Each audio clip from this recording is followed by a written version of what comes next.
प्रिय श्रोताओं, किस्से, कहानियाँ और घटनाएं हमारे जीवन को उचित मार्ग दिखाने में अति महत्वपूर्ण भूमिका निभाते हैं और हिंदी साहित्य में तेनालीराम से जुड़ी छोटी छोटी कहानियाँ हमारे जीवन में बड़ा बदलाव लाती है। तो हमने प्रारंभ किया है तेनालीराम की कहानियों की एक संपूर्ण सीरीज, जिसमें आज उनकी प्रसिद्ध कहानी प्रस्तुत हो रही है, जिसका नाम है त्रिया हट। जी हाँ, त्रिया हट। यूं तो तेनालीराम से जलने वालों की राज दरबार में कमी नहीं थी, मगर राजगुरु तेनालीराम से कुछ अधिक ही खपा थे। वह अक्सर ही सोचता रहता था कि तेनालीराम को किस उपाय से महाराज की नजरों में गिराकर राजमहल से निकलवाया जाए। एक दिन राजगुरु को एक उपाय सूझ ही गया। उन दिनों महारानी का भाई विजयनगर आया हुआ था।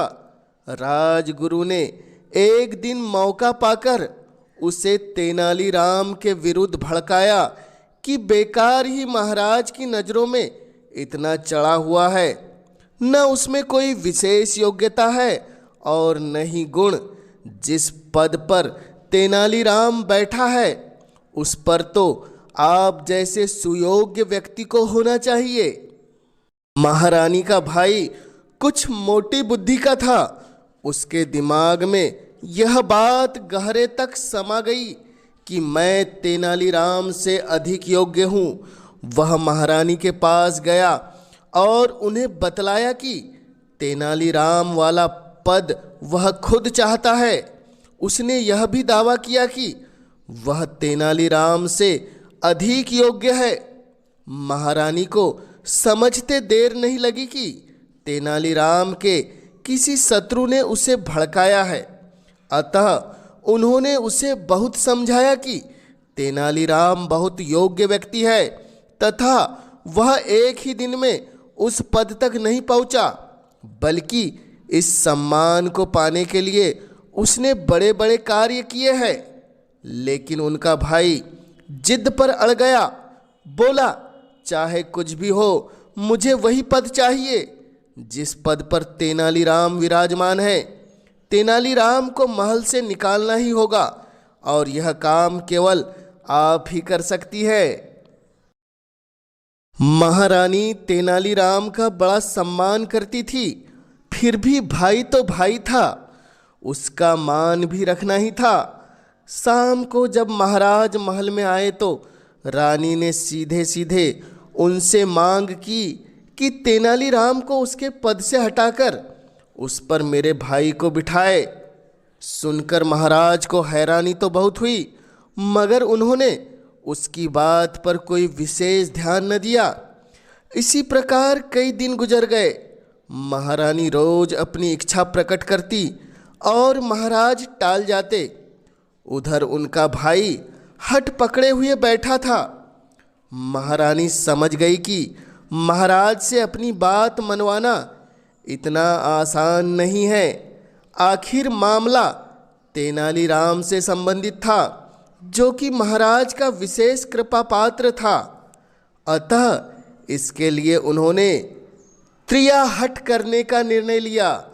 दूसरे दिन जब महाराज आए तो महारानी को बिस्तर पर निश्चेत पड़े पाया। दुआ सलाम भी न की। स्वागत सत्कार की तो बात ही क्या थी। उनका यह व्यवहार महाराज को बड़ा अजीब लगा। उन्होंने पूछा, आखिर बात क्या है प्रिय? आज आसन पार्टी के लिए क्यों पड़ी हो? इसमें कोई भूल हुई क्या? रानी ने आंखों में आंसू भर लिए और बोली, मैंने आपसे कहा था कि आप तेनालीराम को निकालकर मेरे सुयोग्य भाई को उसके पद पर नियुक्त करें, मगर आपको हमारी परवाह ही कहाँ है? दिखावे का प्यार करते हैं आप हमसे। महाराज गंभीर हो गए। वह अपने साले की मूर्णता से भली भांति परिचित थे। रानी भी इस बात को भली भांति जानती थी, किंतु स्त्रियां हट कर रही थी अतः मन में सोच विचार करने के बाद महाराज ने कहा, देखो प्रिय, इस प्रकार बिना किसी कारण के यदि तेनालीराम को दरबार से निकाला जाएगा तो प्रजा में गलत संदेश जाएगा। उसे निकालने का कोई कारण भी तो हो। बेवजह किसी दरबारी को हम कैसे बर्खास्त कर दे? जैसा मैं कहता हूँ आप वैसा ही करें। महारानी ने एक उपाय बताया। आप मुझसे रूठने का नाटक करके यहाँ से चले जाइए। कल दरबार में तेनालीराम से कहिए कि रानी को हमारे सामने लेकर आओ। आप उसे चेतावनी दे दो कि यदि रानी को हाजिर न कर सके तो पद से हटा दिए जाओगे। वह मेरे पास आएगा तो मैं यहाँ से हिलूंगी भी नहीं।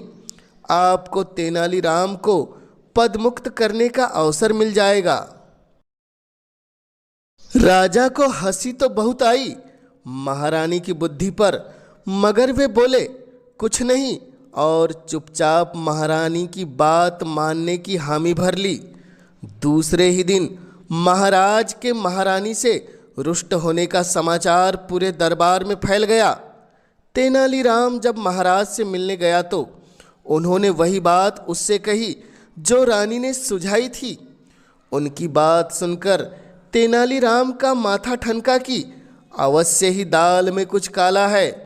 उसने बाहर आकर अपने एक आदमी को कुछ समझाया और महल में महारानी के कक्ष की ओर चल दिया। अभी वह रानी के पास जाकर उनका कुशल क्षेम पूछ ही रहा था कि उनका सिखाया पढ़ाया आदमी वहां पहुंच गया और जाते ही बिना किसी भूमिका में बोला, आप बेकार ही प्रयास कर रहे हैं। महाराज तो अपनी बात पर ही अड़े हुए हैं। उन्होंने निश्चय कर लिया है कि वे दूसरी शादी करके ही रहेंगे। उन्होंने राजगुरु को शुभ मुहूर्त निकालने का आदेश भी दे दिया है। अब कुछ नहीं होने वाला तेनालीराम जी। ओह! तेनालीराम के मुंह से केवल इतना ही निकला। उसके चेहरे पर ऐसी गंभीरता उभर आई मानो सब कुछ बर्बाद हो गया है। ऐसा गंभीर वातावरण और वार्तालाप सुनकर महारानी का दिल धड़कने लगा। वह सोचने लगी कि कहीं महाराज सचमुच में ही तो रुष्ट नहीं हो गए, वरना यह दूसरी शादी का क्या चक्कर है। उन्होंने तेनालीराम से पूछा, महारानी जी, बात यह है कि महाराज आपसे बहुत नाराज है। पता नहीं आपने उन्हें ऐसा क्या कह दिया जो बात यहाँ तक पहुँच गई। उनका तो कहना है कि उन्हें राजकाज में किसी की भी दखल अंदाजी पसंद नहीं है।